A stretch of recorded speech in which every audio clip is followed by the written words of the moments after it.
Hi everyone, comic reviewer here, this time doing another Spidey-tember review. And this one is on The Sword of Shikata. Now, as you know, The Sword of Shikata is the fourth episode in Spider-Man the New Animated Series that was directed by Brendan Fendini, who is also known for working with Greg Weisman on other projects with him, as well as the episode was written by Todd Featherston and Morgan Gendel. Now, the premise of the episode is meant to feature how MJ is finally getting her big break, and we also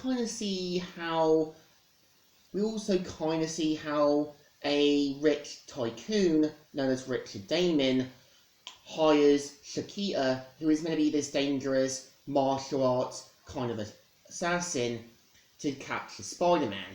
And I think the episode slightly works, because I think the point of Shikata is obviously meant to be a more sort of sword-based villain created for the show. I think when you had Turbojet, they made him kind of this antagonistic foil to Peter, as well as being a warning to what he would have been.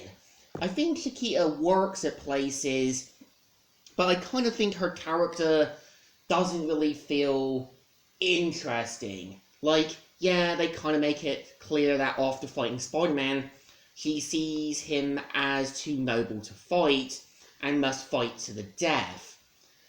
Which slightly works, but I think they could have fleshed out her character more.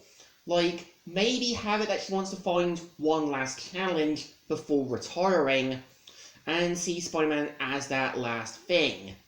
And I think the episode works at places, but it kind of falls flat. Like, yeah, I think the way she's defeated when Spider-Man bends her sword just feels kind of a weaker move. Like, I get it, Peter has super strength in that with the spider abilities, but it feels like this came across way too quickly. And it seems like they were gonna try to make Shikata more of a bigger challenge. Maybe they had the budgeting, but didn't really know how they were gonna handle her in a future storyline. I think it does work when it does need to, and I like the idea that Harry does able to help MJ pull some strings, and keep in mind that, yeah, after the events of Spider-Man 1, you know Harry and MJ still try to be friends for Peter's sake in Spider-Man 2, and keep in mind that it's implied that some events of the 2002 Spider-Man film did happen.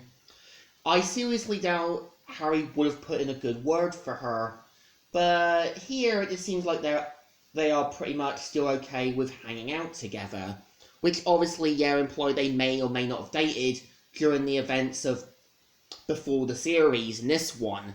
So I think this episode definitely deserves a thumbs down.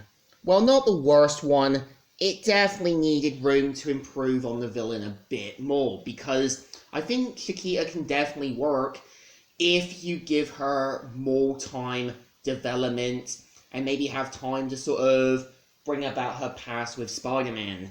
But really, this one is definitely the weakest. So, Comic Reviewer here, signing out.